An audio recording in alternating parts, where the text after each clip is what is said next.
56 বছর তো বিভিন্ন ভাবে বিভিন্ন জায়গায় আপনাদের মূল্যবান মত দিয়েছেন। এবার যদি এই শফিকুল ইসলাম মাসুদ আপনাদের এই ছোট ভাইটা, যে ভাইটা 4.5 বছর জেল খেটেছে, যে ভাইটা 67 দিন রিমান্ড খেটেছে, সেই ভাইটা বাকি সময় আপনাদের পাশে থাকার চেষ্টা করেছে, আমার বাড়িতে এসে আমার বাড়ি ভেঙেছে, আমার বাবাকে অসুস্থ করে মৃত্যুর দিকে ঠেলে দিয়েছে। আমি আপনাদের সেই সন্তান, আমি আপনাদের সেই ছোট ভাই, আমি কি আপনাদের কাছে এইবার একটা ভোট কি ভিক্ষা চাইতে পারি? আমরা কি এটা ঘরে ঘরে পৌঁছাই দিতে পারবো ইনশাআল্লাহ? আল্লাহ যদি কবুল করেন ইনশাআল্লাহ আমরা সবাই মিলে একটা আধুনিক উন্নত মডেল বাউফল আমরা উপহার দেওয়ার অঙ্গীকার করছি। আমরা তরুণ বেকার রাখবো না, তরুণ শিক্ষিত কোনো বেকার আমাদের বাউফলে থাকবে না। আমরা আমাদের সেই জায়গা থেকে বলেছি আগামীতে কম সময়ের ব্যবধানে আমরা ইনশাআল্লাহ আরো আকর্ষণীয় কর্মসূচি এমন দেব যে আমাদের বাউফলের শিক্ষিত তরুণ বেকার বলে কেউ ইনশাআল্লাহ থাকবে না। আমরা কি এটা সবাই চাই ইনশাআল্লাহ?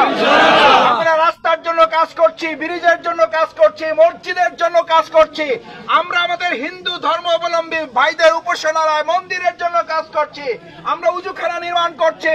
এই শিকদার বাজারে আমাকে বলা হয়েছে আমাদের এখানে বন্দর যে ব্যবস্থাপনা আছে বাজার, এটাকে উন্নত করতে হবে ইনশাআল্লাহ।